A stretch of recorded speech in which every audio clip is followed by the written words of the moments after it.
नमस्कार दोस्तों, आप देख रहे हैं पनियाल स्टडी कैप्सूल और आज हम डिस्कस करने वाले हैं HP high court junior office assistant exam. और ये जो एग्ज़ाम है ये कंडक्ट करवाया गया था हाई कोर्ट के द्वारा।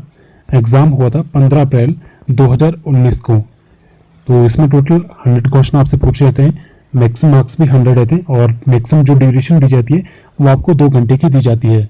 ऑलरेडी मैं इसका पार्ट 1 बना चुका हूँ, उसमें मैंने फुल डिटेल दी है एग्ज़ाम के बारे में। तो अगर आपको फुल डिटेल चाहिए तो आप पहले पार्ट को जरूर देखें।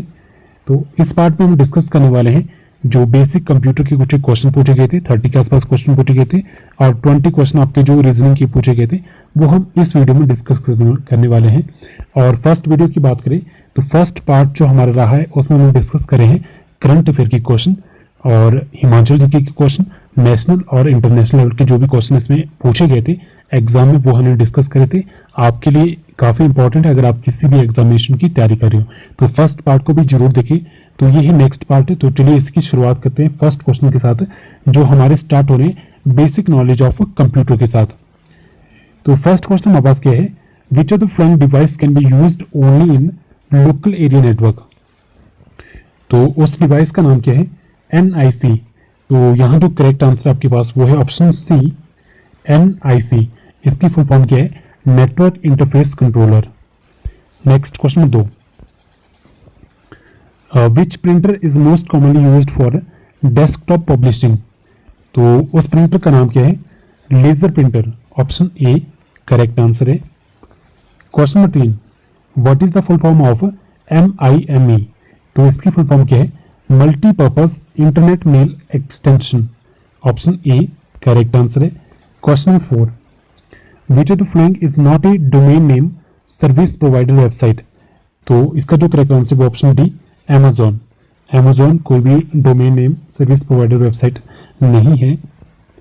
Question number 5, today all modems are made in which technology.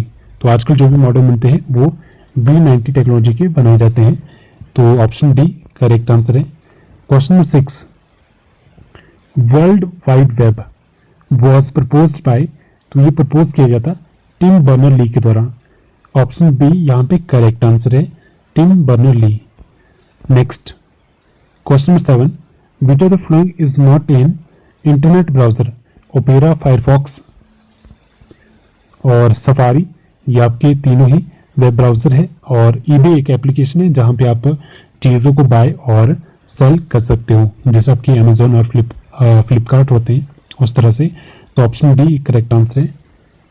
Question number 8, verification of login name and password is known as. तो जब आप वेरिफिकेशन करते हो अपने नाम और पासवर्ड की तो उसे क्या कहते हैं, ऑथेंटिशिएशन।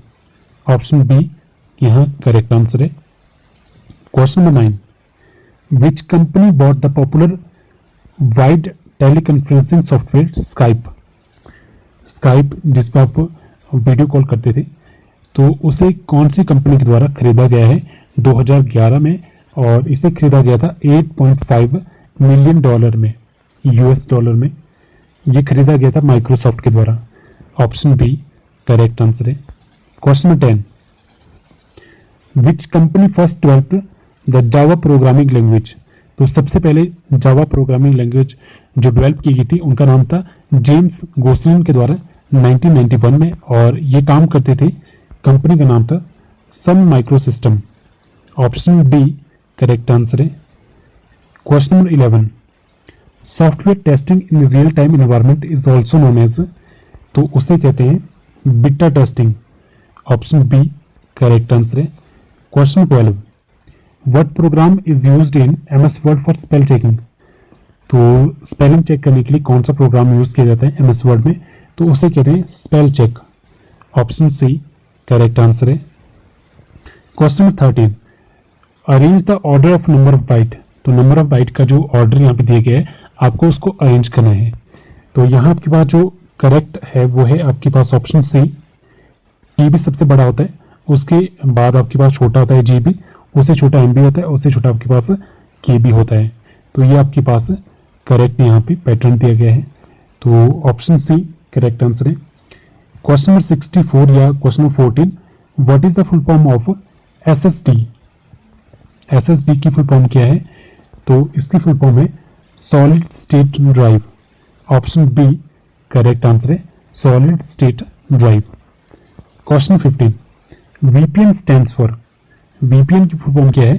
Virtual private network. Option A correct answer है, virtual private network. Question 16, the latest Intel processor belong to which generation? तो लेटेस्ट आपके पास अभी लेटेस्ट में i9 आया है और ये बिलोंग करता है 9th जनरेशन को, बट आपके पास यहाँ पे ऑप्शन नहीं है, तो यहाँ जो आपके पास करेक्ट आंसर है वो ऑप्शन डी 8th जनरेशन। तो ऑप्शन डी करेक्ट आंसर है। Next question number 17, which of the following is a Pascal file extension? तो पास्कल फाइल एक्सटेंशन कौन सा इसमें से? तो करेक्ट आंसर है option B, option B pas. Next question number 18, which of the following is MS DOS file extension? तो MS DOS file extension कौन है इसमें? करेक्ट आंसर है option A .dos। Question 19, GIF extension is of which file? तो ये कौन सी file की extension है? तो ये है इमेज सोर्स फाइल की। तो यहाँ जो करेक्ट आंसर है वो है option A image source file. Next question number 20, the CPU and the memory are located on the, CPU और मेमोरी लोकेटेड होता है आपकी मदरबोर्ड पे, तो ऑप्शन सी करेक्ट आंसर है। क्वेश्चन नंबर 21, फुल फॉर्म आपको बतानी थी रोम की। लास्ट एग्जाम था आपका हाई कोर्ट क्लर्क का, उसमें रैम की पूछी की थी, रैंडम एक्सेस मेमोरी। यहाँ पे रोम की पूछी गई है read only memory. Option C correct answer है। Next 22, the chip used in micro computer is made up of, जो कंप्यूटर होता है इसमें जो चिप यूज करते हैं तो ये किस चीज की बनी होती है? ये बनी होती है सेमीकंडक्टर की, मोस्ट कॉमनली सिलिकॉन यूज किया जाता है। ऑप्शन डी करेक्ट आंसर है। 23, विच of the following is not A personal computer producing company? तो इनमें से आपके पास अलग अलग कंपनी दी है, तो इनमें से कौन सी कंपनी है जो पर्सनल कंप्यूटर जो पीसी होते हैं उसे नहीं बनाती है? तो करेक्ट आंसर है option C aspire. Next 24, a type of malicious software developed by hacker to disguise as legitimate software to gain access to largest user to target user system। तो एक ऐसा सॉफ्टवेयर malicious सॉफ्टवेयर जो use करता है hacker के द्वारा ताकि अपनी पहचान को छुपाया जा सके और जो टारगेट यूजर है उसके अकाउंट में एक्सेस किया जा सके, तो उसे क्या कहते हैं? उसे कहते हैं ट्रोजन हॉर्स। तो यहाँ जो करेक्ट आंसर है वो है ऑप्शन बी, तो वो सॉफ्टवेयर है Trojan horse. Question number 25, which of the following is an output device? तो इनमें आउटपुट डिवाइस कौन सी है? वो है monitor. Option A correct answer है। 26, the operating system used by Apple is, Apple के द्वारा कौन सा ऑपरेटिंग सिस्टम यूज किया जाता है? तो उनके द्वारा यूज किया जाता है आपका, यहाँ जो करेक्ट आंसर है ऑप्शन ए मैकिंटोश, इसका करेक्ट आंसर है ऑप्शन ए। नेक्स्ट क्वेश्चन देखते हैं। Question number 27, which of the following is not A programming language? तो इनमें से कौन सी एक प्रोग्रामिंग लैंग्वेज नहीं है? तो 27 का जो करेक्ट आंसर है वो है option D, option D Adobe. ये एक आपका सॉफ्टवेयर होता है, कंप्यूटर सॉफ्टवेयर है, तो ये एक प्रोग्रामिंग लैंग्वेज नहीं है। क्वेश्चन नंबर 28, HTML की फुल फॉर्म क्या है? Hyper text markup language. Option A correct answer है। Next 29, which of the following is not an Intel processor name? तो इनमें से कौन सा प्रोसेसर का नेम नहीं है इंटेल का? तो option D, option D i10 इसका करेक्ट आंसर है। नेक्स्ट क्वेश्चन 30, क्वेश्चन 30 क्या है? What is the full form of computer? तो आपको कंप्यूटर की फुल फॉर्म बतानी थी इसमें, तो इसका जो करेक्ट आंसर है option C common operating machine purposely used. तो देखिए ऑप्शन सी और डी आपके पास सेम है, बट यहाँ पे यूजिंग लिखा है जो गलत है, तो यहाँ पे correct answer option C common operating machine purposely used for technological and educational research. तो ऑप्शन सी करेक्ट आंसर है। तो ये थे 30 क्वेश्चन आपके कंप्यूटर रिलेटेड। नेक्स्ट हमारे पास 20 क्वेश्चन रह जाते हैं रीजनिंग के, तो उनको भी डिस्कस कर लेते हैं साथ साथ में। तो फर्स्ट क्वेश्चन आपके पास क्या है, 1 क्वेश्चन स्टार्टिंग से स्टार्ट हो रहे हैं 1 से। Look at the series. तो आपके पास सीरीज दी गई है एक, what number should come next. तो नेक्स्ट आपके पास कौन सा नंबर आएगा। तो फर्स्ट आपके पास 22 है, फिर 21 है, फिर 23 है, फिर 22 है, फिर 24, 23। तो देखिए इसमें पैटर्न क्या यूज किया गया है, पहले -1 क्या है, फिर +2, -1 +2, -1 +2। तो ये आपको सिंपल फॉलो करना है इसमें। तो अगर आप लास्ट में यहाँ पे सीरीज को कंटिन्यू करोगे तो आपके पास लास्ट में -1 आ रहा है, उसके बाद आपको क्या करना है +2। तो 23 + 2 आपके पास हो गया 25। तो करेक्ट आंसर आपके पास हो गया ऑप्शन सी। ऑप्शन सी 25 यहाँ पे करेक्ट आंसर है।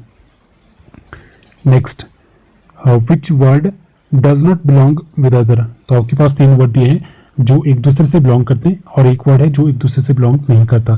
तो करेक्ट आंसर है यहाँ पे ऑप्शन बी, ओंस। ओंस यहाँ पे इनसे बिलोंग नहीं करता क्योंकि ओंस का यूज करते हैं हम और वेट को मेजर करने के लिए, और बाकी जो इंच, सेंटीमीटर और यार्ड है ये लेंथ के लिए यूज किए जाते हैं। तो ऑप्शन बी करेक्ट आंसर है। नेक्स्ट क्वेश्चन क्या है, what does not belong with other. तो सेम क्वेश्चन आपके पास पूछा गया है। तो इसमें देखिए लायन, आपके पास कुगर और टाइगर, ये दोनों ही बिलोंग करते हैं कैट फैमिली को। तो यहाँ जो आपके पास अनयूजर है जो बिलोंग नहीं करता वो है एलिफेंट। तो option C elephant correct answer है। Next question 4, marathon is to race. जैसे मैराथन क्या होती है, लंबी रेस होती है, लॉन्ग रेस। तो वैसे ही हिबरनेशन इज टू, तो इसका मतलब होता है लंबी नींद। तो इसका संबंध किसके साथ है, स्लीप के साथ। ऑप्शन डी करेक्ट आंसर है। नेक्स्ट आपके पास एक सीरीज दी गई है, तो आपको यहाँ पे ब्लैंक को फिल करना है। तो देखिए आपके पास सीरीज कुछ इस तरह से है। तो आपके पास यहाँ पे 2 सीरीज आ रही है। तो पहली सीरीज आपके पास किस तरह से स्टार्ट हो रही है, जैसे आपके पास पहले एस है, फिर टी, यू, यानी यहाँ पे आपके पास क्या आएगा वी, और उसके बाद डब्ल्यू। ये आपके पास फर्स्ट अल्फाबेट इनके हैं। और दूसरी सीरीज आपके पास कैसी है, C D, E F, G H, और यहाँ पे क्या आएगा आई, जे और के एल। तो सिंपल तरीके से इसमें यूज किया गया है। आपको 2 सीरीज सिंपली फॉलो करनी है। तो फर्स्ट जो इसके अल्फाबेट है वो आपको पहले सिंपली जैसे हमारे अल्फाबेट चलते हैं उसी तरीके से अरेंज करने, S T U V W. और नेक्स्ट जो आपके पास सीरीज है वो सिंपली अल्फाबेट यहाँ पे फॉलो हो रहे हैं, जैसे आपके पास पहले सी और डी है, उसके बाद आपके पास टी ई एफ है, C D E F G H, यानी यहाँ पे आएगा आई जे। तो आपके पास सीरीज कौन सी होगी यहाँ पे कंप्लीट जो फिल करेगी इस ब्लैंक को, वो है V I J. Next question 6, reptile is to lizard. Reptile आपके पास क्या होता है, जैसे एनिमल की अलग अलग प्रजातियां होती है, सो उसमें रेप्टाइल भी एक आती है जिसमें आपके लिजार्ड आ जाते हैं, क्रोकोडाइल आते हैं, स्नेक आते हैं, डायनासोर आ जाते हैं। तो वैसे ही आपके पास फ्लावर इज टू, तो फ्लावर आपके पास इन ऑप्शन में कौन है, तो वो है daisy. Option C correct answer. तो डेजी भी क्या है, फ्लावर है। नेक्स्ट क्वेश्चन 7 क्या है, आपके पास क्या है, कुछ एक आर्टिफिशियल लैंग्वेज देखिए, उसमें से एक वर्ड बनाया गया है, जैसे आप यहाँ पे चेक कर सकते हो। तो फर्स्ट आपके पास एक आर्टिफिशियल लैंग्वेज दी गई है, उससे एक वर्ड बनाया गया है। नेक्स्ट फिर से एक आर्टिफिशियल लैंग्वेज दी गई है, उससे भी एक वर्ड बनाया गया है, ठीक है। और उसके बाद नेक्स्ट आपके पास 3 आर्टिफिशियल लैंग्वेज दी गई है जिसमें से एक वर्ड बनाया गया है। और उसके बाद आपको क्या बोला गया है, आपको एक वर्ड दिया गया है जिसमें से आपको एक आर्टिफिशियल लैंग्वेज बनानी है, क्रिएट करनी है। तो देखिए आपके पास वर्ड कौन सा है, आपके पास वर्ड है रेस कार। तो चलिए पहले रेस का देखते हैं। तो आपके पास रेस के लिए कौन से आपके पास आर्टिफिशियल लैंग्वेज यहाँ पे हम यूज कर सकते हैं, तो यहाँ पे आपके पास है रेस। तो पूरा यहाँ पे क्या है, बाईसाइकिल रेस। बाईसाइकिल मतलब आपके पास फर्स्ट वर्ड यहाँ पे हो गया। तो बाईसाइकिल मतलब आपके पास हो गया विल्को, और रेस का मतलब यहाँ पे है स्पाडी। तो यहाँ से आपके पास जो आर्टिफिशियल लैंग्वेज आपका वर्ड बन रहा है, तो तो यानी यहाँ पे जो रेस का मतलब आपके पास है वो है स्पाडी। तो फर्स्ट आप हाफ तो आपके पास क्रिएट हो गया, तो यानी आपके पास या तो आपके पास ऑप्शन डी सही होगा या तो आपके पास ऑप्शन बी सही करेक्ट आंसर होगा। तो अब देखते हैं हमारे पास नेक्स्ट हमारे पास हाफ क्या है। तो फर्स्ट हमारे पास था रेस और नेक्स्ट हमारे पास है कार। तो अब देखते हैं हमारे पास ऑप्शन बी। देखिए ऑप्शन बी हमारे पास है स्पाडी विल्को। तो अगर हम देखें हमारे पास ऑप्शन में यहाँ पे देखिए तो विल्को का हमारे पास मतलब क्या था, तो विल्को का हमारे पास मतलब था बाईसाइकिल, ठीक है। बट हमारे पास यहाँ पे जो वर्ड दिया है वो कार दिया गया है। इट मीन्स जो हमारे पास करेक्ट आंसर रह जाता है वो रह जाता है हमारे पास वोलो, ठीक है। तो ऑप्शन डी यहाँ पे करेक्ट आंसर है। तो आपको यहाँ पे थोड़ा सा अपने आप इसको क्रिएट करना था, इमेजिन करना था। तो करेक्ट आंसर हो गया ऑप्शन डी स्पेडी वोलो। तो आई होप आपको लग रहा होगा पता कि मैं क्या कहना चाहता हूँ इसमें। तो नेक्स्ट क्वेश्चन देखते हैं, क्वेश्चन नंबर 8। क्वेश्चन नंबर 8 क्या है, लुक एट द सीरीज। तो आपके पास सीरीज दी है, आपको चूज करना है नेक्स्ट नंबर इसमें क्या आएगा।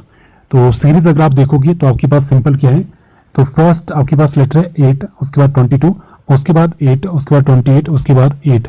यानी आपके पास 8 तो यहाँ पे कॉमन रहता है, बट इसमें हो क्या रहा है, सिंपल एडिशन हो रही है।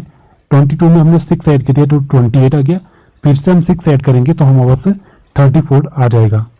तो इसमें सिंपल एडिशन की गई है 6 की। तो करेक्ट आंसर यहाँ पे हो गया option D 34। Next question number 9, if A is the brother of B. मान लेते हैं ये ए है और ये इसका बी का ब्रदर है, ठीक है। आपके पास सेम एज है तो हम इस तरह से इसको एरो में शो कर रहे हैं, ठीक है। नेक्स्ट क्या बोला है, B is the sister of C, यानी ये भी आपके पास सेम एज में है, ठीक है। तो B is the sister of C, तो ये भी आपके पास सेम एज में है, तो हमने इस तरह से इसको लिख दिया ए बी सी, ये तीनों आपस में भाई बहन है। उसके बाद क्या बोला है, C is the father of D, यानी सी बड़ा है डी से, तो हम इसको इस तरह से इस एरो में शो कर रहे हैं, डी हमारे पास छोटा है। अब इनके बीच में रिलेशन क्या है, ये पिता और बेटे का रिलेशन है। तो अब आपको सिंपली बताना है how D is related to A, और डी और ए का रिलेशन क्या होगा, तो ये आपस में क्या होंगे, चाचा भतीजे होंगे, ठीक है। तो यहाँ जो आपके पास ऑप्शन में करेक्ट आंसर है वो है ऑप्शन सी नेफ्यू। तो ऑप्शन सी करेक्ट आंसर है। Next question number 10, pointing toward a man, a woman said his mother is the only daughter of my mother. तो एक आदमी की तरफ इशारा करते हुए एक महिला कहती है कि इसकी जो माता है वो मेरी मम्मी की इकलौती बेटी है, यानी वो खुद की ही बात कर रही है। तो बोला क्या गया है, how is the women related to man. तो उस आदमी की वो क्या हुई, माता जी। तो option A mother is the correct answer. Next question number 11 आपके पास क्या है, a man walks 5 kilometre toward south. तो चलिए साथ साथ में इसको ड्रॉ करते रहते हैं। तो इसमें क्या बोला है, तो स्टार्टिंग से देखते हैं। तो सबसे स्टार्टिंग बोला है a man walk 5 kilometre towards south. तो एक आदमी है वो 5 किलोमीटर चलता है साउथ की तरफ। तो ये 5 किलोमीटर चला वो साउथ की तरफ। नेक्स्ट क्या बोला है, after and turns to the right, और उसके बाद वो अपनी राइट की तरफ मुड़ जाता है, यानी इस तरफ मुड़ जाता है। आफ्टर वॉकिंग 3 किलोमीटर, और राइट में कितने किलोमीटर तक चलता है, 3 किलोमीटर तक। तो ये रहा आपका 3 किलोमीटर, और किस साइड चल रहा है, राइट में। पहले साउथ में आया, उसके बाद राइट मुड़ गया, 3 किलोमीटर चला। उसके बाद क्या बोला है, and turns to the left and walk 5 kilometre. तो लेफ्ट टर्न कर लिया उसने, लेफ्ट उसका नीचे की तरफ आएगा, और उसके बाद कितना चला वो, फिर से 5 किलोमीटर, ठीक है। तो अब बोला है कि now in which direction he is from the starting place. तो स्टार्टिंग प्लेस से वो कौन सी डायरेक्शन में, एक तो देखिए वो साउथ डायरेक्शन में, और दूसरा वो कौन सी डायरेक्शन में मुड़ा था, वेस्ट डायरेक्शन में मुड़ा था। तो उसकी डायरेक्शन क्या होगी यहाँ पे, साउथ और वेस्ट। तो ऑप्शन डी करेक्ट आंसर है। Next question number 12। तो चलिए इसको भी साथ साथ में सॉल्व करते रहेंगे। क्वेश्चन पढ़ते हैं, साथ साथ में सॉल्व भी करते हैं। Starting from the point x, तो चलिए मान लेते हैं कोई ये को पॉइंट एक्स आपके पास है। Starting from the point X Jayant walked 15 metre toward west, तो इस पॉइंट से वो स्टार्ट हो रहा है और वेस्ट की तरफ कितना चल रहा है, 15 मीटर चल रहा है। तो ये चला, वो मानते हैं ये वो चला 15 मीटर वेस्ट की तरफ। He turn left and walked 20 metre, उसके बाद वो लेफ्ट में मुड़ जाता है, तो उसका लेफ्ट नीचे की तरफ आएगा और कितना चला वो, तो सिंपली हम इस मान के चल रहे हैं ये कितना है आपके पास 20 मीटर है। तो पहले वो इस तरफ पड़ा, उसके बाद नीचे लेफ्ट की तरफ मूव किया और 20 मीटर चला। He then turn left and walked 15 metre, और उसके बाद फिर से उसने लेफ्ट साइड को टर्न कर लिया, यानी इस साइड को टर्न कर लिया और फिर से वो कितना चला 15 metre. After this he turn to his right, और उसके बाद वो अपने राइट में मुड़ गया, तो यानी उसका अब राइट कहाँ को होगा, नीचे की तरफ उसका राइट होगा। एंड वॉकड 12 मीटर, और उसके बाद कितना चला वो 12 metre. How far and in which direction he is now from the X point, तो जहां से उसने स्टार्ट किया था वहां से वो कौन सी डायरेक्शन में, तो डायरेक्शन तो यहाँ से साफ दिख रही है कि यहाँ से वो चला था, तो डायरेक्शन नीचे की तरफ आ रही है, यानी डायरेक्शन आपके पास साउथ में होगी, ठीक है। और बोला है कि कितना दूर वहां से है, तो देखिए यहाँ पे आप देख सकते हो 20 किलोमीटर, तो आपके पास ये डिस्टेंस हो गया, और ये आपके पास यहाँ पे तो आपके पास कॉन्स्टेंट ही चला वो, ठीक है, सामने की तरफ चला, तो लेंथ तो बड़ी नहीं यहाँ पे, तो 12 किलोमीटर उसके बाद चला। तो टोटल यहाँ आपके पास लेंथ कितनी होगी 20 + 12, यानी 20 + 12 आपके पास हो गया टोटल 32 मीटर, और डायरेक्शन आपके पास यहाँ से होगी साउथ डायरेक्शन। तो जो करेक्ट आंसर है वो है ऑप्शन ए 32 मीटर, और डायरेक्शन आपके पास होगी साउथ, तो ऑप्शन ए करेक्ट आंसर है। Next question number 12। Question number 12 क्या है, Reena walked from A to B in the east 10 feet, तो चलिए इसको भी साथ साथ में सॉल्व करते हैं। तो सबसे पहले क्या बोला गया है, रीना वॉक करिए ए से बी ईस्ट डायरेक्शन में, मान लेते हैं ये पॉइंट हमारे पास ए है, तो यहां से वो बी की तरफ गई, तो थोड़ा इसको ऊपर कर लेते हैं, ए डायरेक्शन ए से गई वो बी की तरफ, कितना चली वो 10 फीट चली, और कौन सी डायरेक्शन में, ईस्ट डायरेक्शन में, तो एरो भी साथ में लगा देते हैं, ठीक है। उसके बाद क्या बोला है, then she turn to the right, अब उसका राइट आपका कहाँ आएगा, नीचे की तरफ उसका राइट आ जाएगा। Then she turn right and walked 3 feet, right में चली और कितना चली 3 फीट चली।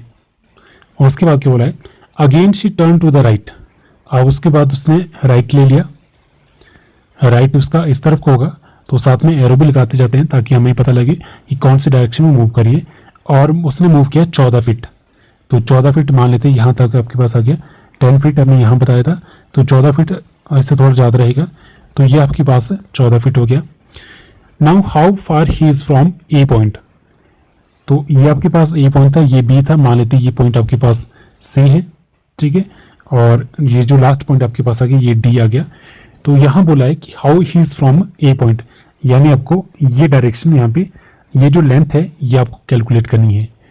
तो इसके लिए आपको सिंपली क्या करना पड़ेगा, यहाँ पे एक परपेंडिकुलर बनाना पड़ेगा ए से यहाँ पे, तो चलिए मान लेते हैं ये आपके पास कोई ओ पॉइंट है, ठीक है, तो आपको ये सिंपली ये वाली लेंथ यहाँ पे कैलकुलेट करनी है। तो इसके लिए आप सिंपली यहाँ पे पाइथागोरस थ्योरम लगा सकते हो। तो आपको पता है ये लेंथ आपके पास वही लेंथ होगी जो आपके पास ये यहाँ पे लेंथ है, यानी 3 फीट। तो ए से ओ आपके पास हो गया 3 फीट। अगर आप नोट करें तो आप साथ साथ में नोट कर सकते हो इसको। तो ये आपके पास हो गया 3 फीट। और इस लेंथ की बात करें तो टोटल आपके पास 14 है, ये 10 है तो ये भी 10 होगी, ठीक है। तो ये वाली जो लेंथ है आपके पास ये बच के आपके पास 4 फीट। और यहाँ से आप सिंपली इसको पाइथागोरस थ्योरम के जरिए निकाल सकते हो AD की वैल्यू। तो AD की वैल्यू आपके पास क्या होगी, AD is equal to under of, तो चलिए यहाँ पे कैलकुलेट कर लेते हैं।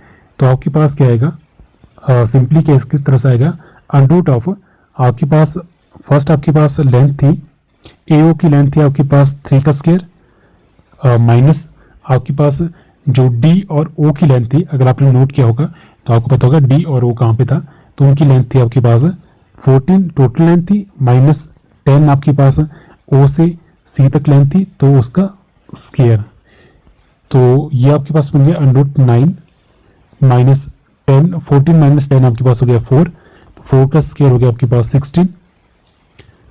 और अगर इसको आप सॉल्व करोगे तो अगर इसको सॉल्व करें तो यहाँ पे जो साइन रहेगा बीच में वो प्लस का रहेगा, मैंने माइनस का लगा दिया था, ठीक है।